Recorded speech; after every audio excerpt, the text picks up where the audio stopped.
আসসালামু আলাইকুম প্রিয় দর্শক, আশা করছি আপনারা যে যেখানে আছেন ভালো আছেন, সুস্থ আছেন। আমিও আলহামদুলিল্লাহ আল্লাহর রহমতে আপনাদের সকলের দোয়াই ভালো আছি। যে যেখানে আছেন সবাইকে আমার আমন্ত্রণ জানাচ্ছি আমার ভিডিওটি দেখার জন্য।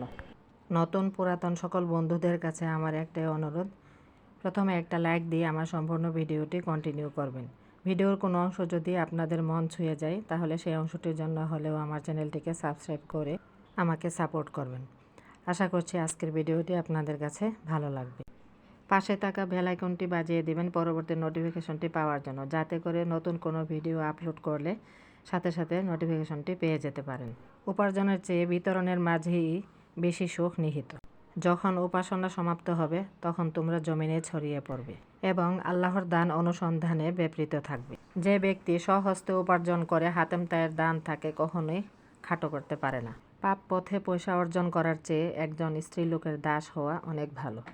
ইমানের চাইতে বড় মর্যাদা, খোদার প্রতি ভক্তির চাইতেও বড় ইজ্জত এবং তওবার চাইতে উত্তম কোনো শান্তিময় জীবন আর হতে পারে না। যে ব্যক্তি তার প্রয়োজন মেটানোর মতো উপার্জনে সন্তুষ্ট থাকে তার চাইতে নিরুদ্বিগ্ন জীবন আর কারো হতে পারে না। উপার্জন না করলে পরমুখাপেক্ষিতা আসে।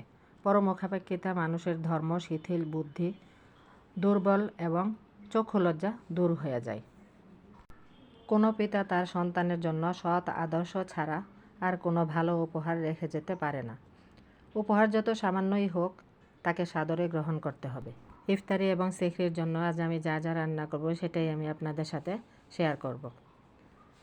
তো সেহরির জন্য একটা চিকেন রান্না করব দেশি ছোট ছোট আলু দিয়ে।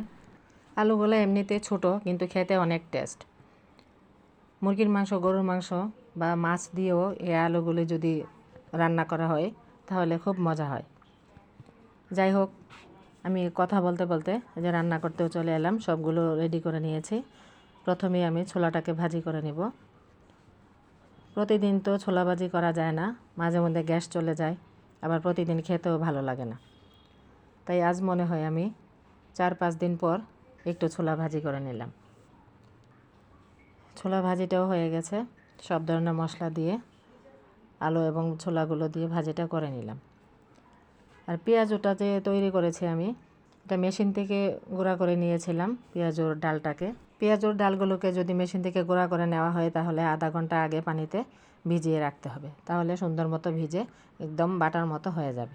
যে সবগুলো দিয়ে আমি পেঁয়াজ, কাঁচামরিচ, ধনেপাতা সবগুলো দিয়ে মাখিয়ে পেঁয়াজটাকে তৈরি করে নিয়েছি। এ পর্যায়ে আমি চিকেনটাকে রান্না করব। পরিমাণ মতো পেঁয়াজ এবং তেল দিয়ে গরম মশলাও দিয়েছি। আর আমি সবসময় এলাচিটাকে একটু থেতো করে দিই, আর এলাচের যে তীব্র গন্ধটা অল্প দিলেই হয়ে যায়। আদা রসুনের কাঁচা গন্ধটা চলে যাওয়ার পর 1 চামচ হলুদ গুঁড়া, মরিচ গুঁড়া, ধনে গুঁড়া, জিরা গুঁড়া এবং একটু গরম মশলার গুঁড়া দিয়ে পরিমাণ মতো লবণ দিয়েছি। ভালো মতো মশলাটাকে কষিয়ে নেব। যে কোনো তরকারি মশলাটা ভালো মতো কষিয়ে নিলে সেই তরকারির টেস্ট অনেক ভালো আসে। আর বিশেষ করে মুরগির মাংস, গরুর মাংস, খাসির মাংস, যে কোনো মাংসর তরকারি যতটা কষিয়ে রান্না করা যায় ততটাই ভালো হয়। সেহরির জন্য যেহেতু রান্না করছি, অন্য কোনো কিছু আর রান্না করব না। সেহরিতে দই থাকে, আবার দুধও থাকে। দই তো সবাই খায় না, আমি শুধু দই খাই, আমার বাচ্চারা খায় না। তো দই আর শুধু চিকেনটা দিয়েই হয়ে যাবে। এই যে ছোটো ছোটো আলুগুলো সিদ্ধ করেছিলাম, এগুলো ছুলতে একটু কষ্ট হয়, কিন্তু আলুগুলো দিয়ে চিকেনটা রান্না করলে খুবই মজা হয়। চিকেনটাও রান্না হয়ে গেছে। যে ভাজা জিরার গুঁড়া এবং গরম মশলার গুঁড়াটাকে দিয়ে 2-3 মিনিটের মতো রান্না করব। তারপর উপর দিয়ে বেরেস্তাটা দিয়ে 2 মিনিটের মতো ঢেকে রেখে নামিয়ে নেব। এই যে দেখুন আমার চিকেনের কালারটা কতটা সুন্দর হয়েছে, খেতেও ছিল সেই স্বাদ। বিকাল 4টা থেকেই গ্যাস চলে যায়। তো আমি এই রান্নাগুলো করেছি 2টা থেকে ধরে রান্না করা শুরু করেছি। তো গ্যাস চলে যাওয়ার কারণে আমি রাইস কুকারে ভাতটা বসিয়ে দিয়েছিলাম। এই যে ভাতটা অটো হয়ে গেছে। আর যারা রাইস কুকারে ভাত রান্না করবেন তাদেরকে একটা টিপস শিখিয়ে দিই।